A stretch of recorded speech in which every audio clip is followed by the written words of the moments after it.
Deion,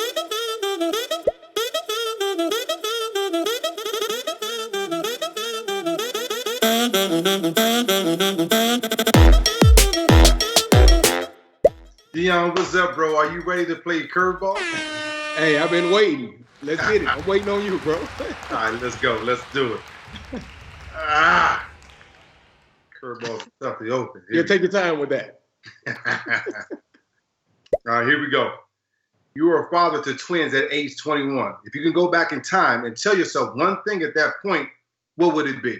One of my twin boys, he was diagnosed with viral meningitis. So me personally, it's a very near and dear thing to myself.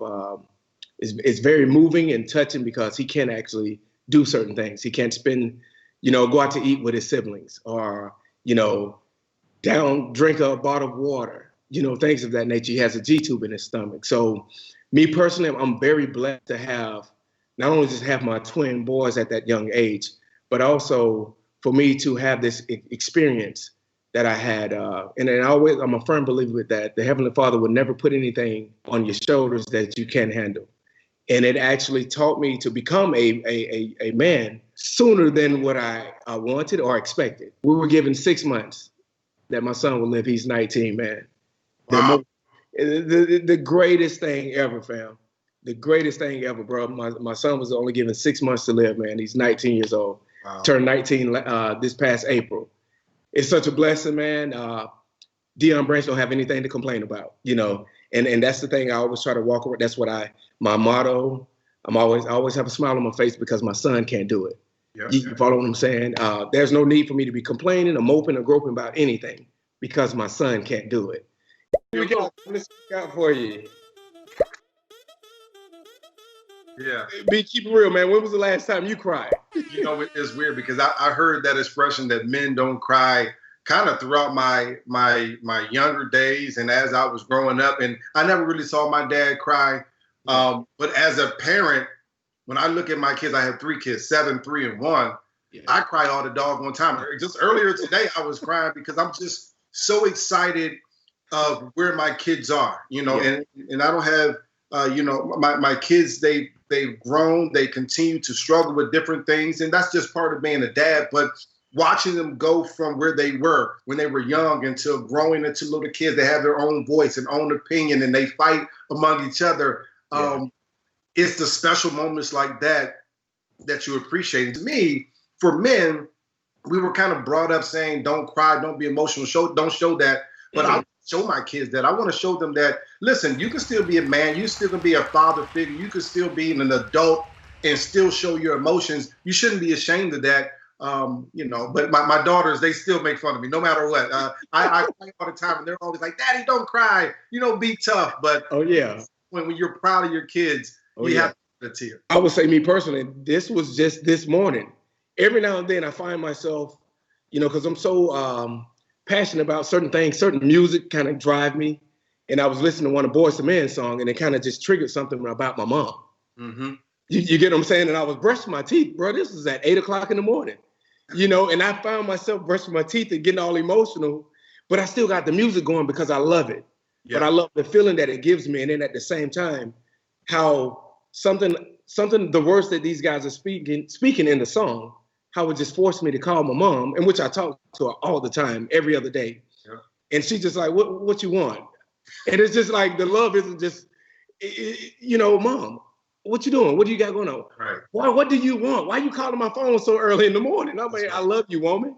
You feel me? So just that was just me, man. This was early this morning. Brushing my teeth, had tears in my eyes. Yep. The weirdest thing ever. But I think those true those emotions are what make you and I the men that we are today.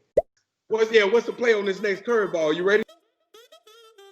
All right, here we go, B. What does having balls mean to you? Yeah, so having balls at this point in my life, especially with all that's going on with the protests, with things that happened to George Floyd, things that even happened back when Colin Kaepernick was going through his situation with him kneeling. And I think, and I'm glad you asked that question, because for me, when all that was going on back in 2016 with Colin Kaepernick, as a man, I was like, yeah, I understand what Colin is fighting for, but you know, you have to weigh at some point your career versus something that you want to fight for. And it's unfortunate, but I think it's true. And I think of all the NFL players, the NBA players that all wanted to stand strong with Colin Kaepernick. And for whatever reason, you know, because NFL, there's no guaranteed contracts, you're worried a little bit about not having the opportunity to play. Colin Kaepernick hasn't played since 2016, that season. So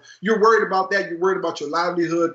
And I think for me now, having balls stands for a couple of different things. One, obviously standing up for what I think is right. Black Lives Matter, fighting for our people, fighting for justice for everyone, making sure that police brutality is no longer acceptable for so many people that, and I'm talking about for white people and black people, but for everyone, that the social injustice for people is no longer acceptable. So standing up for those, using my platform, using my voice to be able to speak up for those that can't speak for themselves. And even if they can, using my platform to be able to try to slow down and stop all those things that aren't right in the world. The other part of that is, this is what I tell my children all the time. It's okay to make mistakes. And in life, you're going to make mistakes. Having balls to me is owning up to your mistake, admitting that you made an error, and now trying to fix it, doing everything that you can to try to fix that. And at this point, at 40 years old, that's exactly what having balls means to me. Hey, I'm gonna take your word. I like that. You know what I'm saying? I don't want to touch anything you just said, bro. Yeah. I love all that, man. Yes, sir. Well, are you ready for another curveball then? Yeah, bring it. What was the most surprising life lesson your daughter has taught you? Oh, man. And being that I got two daughters, I got a 15-year-old and a 12-year-old, man. I think my 15-year-old teaches me, she reminds me so much of myself. And one of the biggest things with her, and I can truly see it, man, she's very caring, very open-hearted. She loves. But her thing to me is the weirdest. She don't like me to be overbearing and overprotective. Mm-hmm. It's kind of weird. You get what I'm saying? But it's also teaching me to be a little bit more patient, to be a little bit more understanding. She's in high school now. Me personally, I know how it is. You know how it was when we were in high school. We chasing all the girls. That's my job, to protect my daughter now. But her thing is like, Dad, you need to chill. So it's kind of helping me become that father where I can kind of sit back just a little bit. But just, you know, I'm not going to take it for granted. Trust me. I hear you. I respect what you're saying. And your dad will try to do that as much as possible, but not overall. It's just not going to happen on a regular basis. Got another curveball for you, yes, right? Sir. Share your most embarrassing moment on and off the field. Man, most embarrassing moment on the field? We were playing in Pittsburgh. And unfortunately, what happened, I had an equipment issue or whatnot. I had to go into the locker room. And so clearly I'm off the field. So this don't count as an on the field situation. Going off the field and out of nowhere, man, someone spat. And it just landed on my arm, right? So, I mean, when someone's spitting on you, Chief, that's the worst thing ever. Yeah. You feel me? I mean, listen, man. You know, as fans, your job is to pay your money to come see, to be entertained, and it's our job to entertain you guys. I'm not here to be for you to be spitting on, and no, I'm not that. That's not me. So clearly, I looked up as I was looking in the stands, they were pointing, and one of the guys yelled out, "That's for my Super Bowl that you took from me." So this is when I was back in New England. So here it is. I can see the guy right here, right? I knew at some point I was going to come back out of the tunnel. Walked in the locker room, fixed everything. My head is still on the situation. This guy has sat here and just spit on me. Chief, I come out. I wait till about two of the trainers get ahead of me. I ran and jumped in the stands. You feel what I'm saying? I went and jumped in the stands. I got about 3 rows up. And I couldn't get to the guy. So many people pulling me. Listen, this is very embarrassing as a professional athlete because it reminds you of the situation that happened in Detroit with the basketball players, with the Pacers. You feel me? You got my guy, Steven Jackson. Yeah. You remember that? Yeah. That's my guy, Steven Jackson, man. And you realize somebody throwing stuff at you like, this is unacceptable, man. You know, and that was one of those moments. But when you sit back and think like, man, D, you was wrong. That, you know, and clearly my mom called me after the game, like, what are you doing? You can't be doing that. I didn't raise you to be doing that nonsense. She don't want to hear nothing about somebody spitting on me and I'm running in the stands, you know, but I kind of allowed my emotions and all this stuff to kind of kick in. And, you know, I embarrassed my family. And at the time, the team didn't know what was going on. They just see one of the players over in the stands. Yeah. But that was an embarrassing moment, I would say, off the football field per se. You know, it's funny that when we talk about the men that you are, the man that you are to your children and your family, things like that, sometimes it takes other people to hold us accountable. Yeah. Your mother calling you. Yeah. Man, your mother calling the grown man saying, listen, you may think that was cool, but you represent me out there too. I'm going to see what kind of curveball I'm going to throw at you this time. Have you been stereotyped or put in a box at any point in your career? Tell us about it. And, you know, it's our job as men, as humans, to never allow anybody to put us in a box unless you want to be there. If you want to be in a box, that's cool. But you can't just put me in a box and expect me to stay there. It's my job to break out of that box and show you everything that I can do. Oh, yeah. And that's a big thing, too, B, man. I find it a lot, you know, all the time. Everywhere we go, you know, for sure, everywhere I go myself, it's all about football. Hey, man, listen, that's what I did. That's not who I am. Right. You follow me? Hey, I'm a businessman, okay? I'm cool with all that. I'll sit and talk this little talk with you. But, hey, trust me, at these big-time meetings, they want to just talk about football. And I want to let them know that, hey, I can talk the same terminology that you speak on in this real estate game. Yeah. You know. Got another curveball for you here. All right. Oh, there's a good one. What does having balls mean to you? You know, growing up playing the game of football, my uncle was one of my man, I'm trying to keep this together because I just lost my uncle, man. He's like my second father. He just passed back in November of 2019. And this brother here was the focal point outside the Heavenly Father blessing me with all the talents. And he was the guy who drove me to understand what it means to be this. In order to get to this point, you got to give up X, Y, Z. You got to sacrifice a lot of things in order to get to this point. He instilled those values in me so early, man, and I carry them all the way through the NFL. Oh, this is a good one because I can't even get it off. All right, walk us through the worst day of your athletic career. What did you learn from it? The worst day. Crazy. This may not have been the worst day, but this was a day that I was really hurt by. So back when I was coming out of college and I went to a small school, Villanova, no one really knew who I was. I was really good on my level, which was 1AA. But when you talk about Miami and Florida State and Florida, nobody knew who I was at that point, right? Right. And so I go to the Senior Bowl where it's a collection of the best seniors in the country. Yeah. And, you know, really it's an all-star game. So you kind of expect in an all-star game to, you know, everyone get the opportunity to show what they can do. And so all week long, I'm competing against guys that I've watched on TV, literally watch guys coming off the line, rushing the edge, rushing the quarterback on TV because I watched everyone in college. And so I'm now this little school guy, this small kid from Villanova is competing against some of the best in the country. And so I'm out there kind of holding my own. And so right before the game, and this hurt me, man. Stump Mitchell, our running back coach, came to me. Stump, yeah. I hate Stump Mitchell.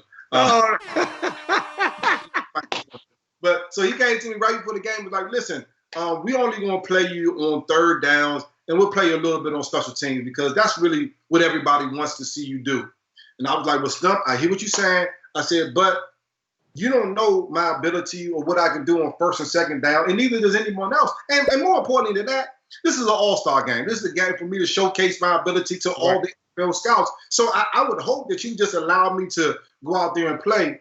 And he's like, yeah, no, we ain't doing that. You're just going to play and, you know, special teams. I was like, all right. So, you know, for me, that was a disappointing moment. It really hurt me because I'm like, man, I'm here to try to show everybody that I can play. I'm trying to show everybody what I can do. And you're not even going to allow me that opportunity. And, you know, and really, it wasn't until after that. That was something that built a chip on my shoulder that motivated me, the motivation that you were just talking about from your family members, that was what motivated me to go out there and be a better player every single day, to perfect my craft, for me to work on my pass catching ability, my run blocking ability, my running ability, because if you don't have all those things, and you can't play all the downs. And so for me, that was something that I had to learn from, that there are going to be people in this world that's going to doubt you, that's going to say you're not good enough to do this part of your life.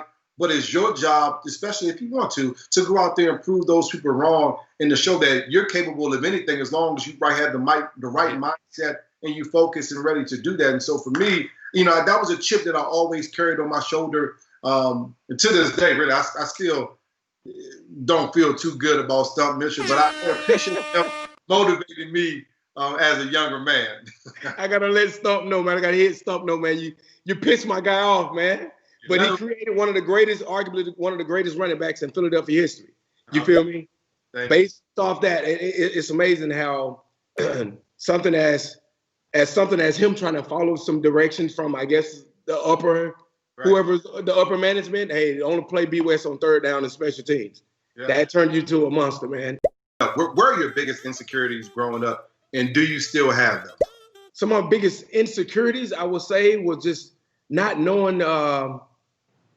Just not knowing, man. My mom was a hardworking woman. My father was my father's my best friend. Yeah. Loving to death. He's like my big brother, my dad. He's everything to me.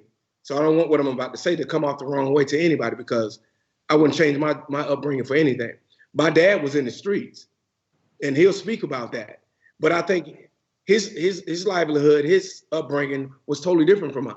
He was doing his best thing to make sure that I didn't go that way, that I didn't choose that avenue, in which I didn't. I probably sampled in it, but I know that wasn't going to be me. That was my dad. That was his livelihood. Me personally, my dad was in the street. My mom was working 2-3 jobs, trying to provide. So just not knowing if my sisters, and I had 2 sisters in the house with me, not knowing if we'll have a how can I say, a decent meal. You follow me? We stayed in a 2-bedroom, 800 square foot house.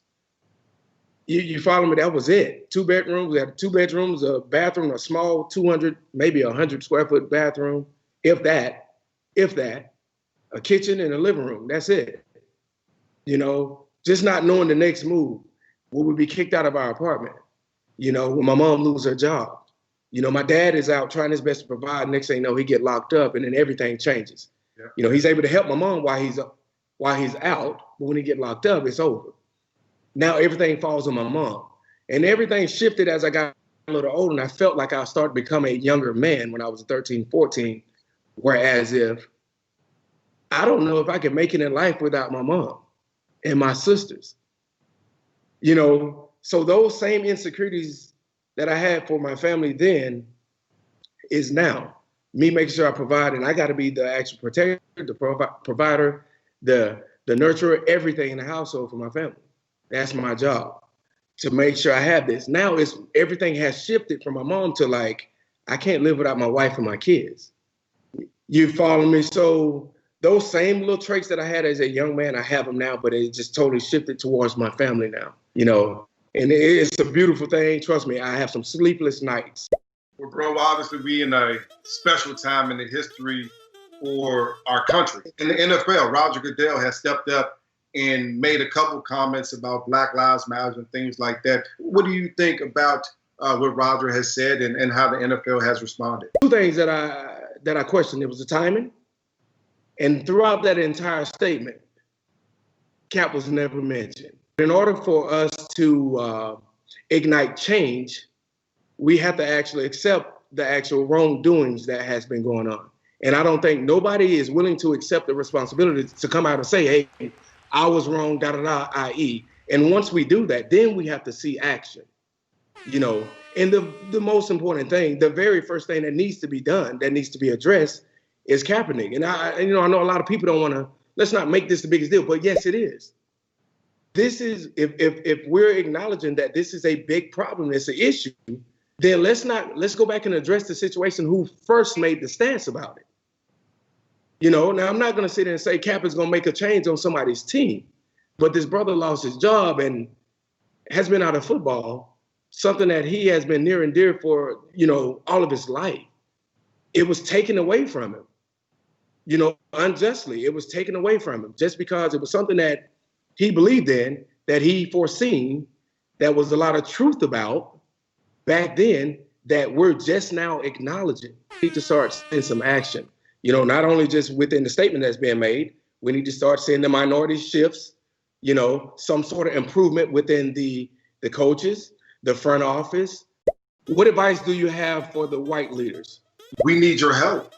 And if Black people that have been through this for so long, if we could change it, we'd already been changed. We don't want to be persecuted and murdered in the streets, but it's truly the people that are in power that have the ability to change it. And at this point, that's just a majority of the white men in our country. And that's why it's so important that our team owners are not sending out a statement from that the secretary wrote, or even if they wrote it, they need to stand up in front of that camera and speak from the heart. If they believe that, if Jerry Jones believes that there should be an end to social injustice, that there should be an end to police brutality, he should stand in front of that doggone microphone and say it the same way that he said he didn't want anyone on his team taking a knee and disrespecting the flag, and what he called disrespecting the flag. And I'm gonna be honest with you, I seen some of the protests, some of the peaceful protests, and I saw white young people as well protesting just as hard as I seen brothers and sisters that looked like me and you. I saw people that didn't look like us going out there and protesting and yelling and getting arrested and saying, well, if you don't want to, if you guys want to treat the Black people like that, then treat me like that. They're putting their hands behind their back, they're taking a knee, and they're saying, I'm not going to stand for it anymore. To me, that's power. That signifies change. And I hope that at this point, where we're at in our culture, and I'm talking about Black culture, white culture, everyone's culture, that we're able to say what's wrong is wrong. And I don't care if it happens to the least of us. If it's wrong, then we need to point out what's wrong about it and fix it. In closing, I'm very hopeful because I truly believe this generation here has a voice. And I know these youngsters, they are actually, they're out there making it happen. It's always good hanging out with you, brother. We've been bonded by the Super Bowl that I lost, of course, but also we're bonded by our size and our height. We are small men fighting amongst and playing a game that is amongst giants. And I definitely appreciate your game, everything that you've been able to do. But hearing your story as a parent, to me, has even more power. And I appreciate that. Thank you so much for sharing it with me and everyone else, man. And we'll see each other soon.